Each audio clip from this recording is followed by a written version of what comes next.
Challenge ছুড়ে দিচ্ছেন এবং মোদী সরকারকে আন্দোলনের মধ্য দিয়ে আমাদের বাধ্য করতে হবে এই করগুলো বাতিল করতে।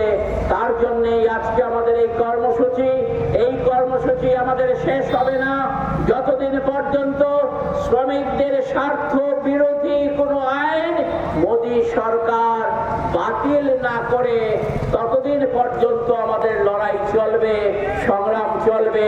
আপনারা সবাই সেই লড়াই সংগ্রামের সাথে থাকবেন এই আশা, এই বিশ্বাস রেখে আপনাদের সকলকে আবারও অভিনন্দন, ধন্যবাদ জানিয়ে আমার কথা বলা শেষ করছি।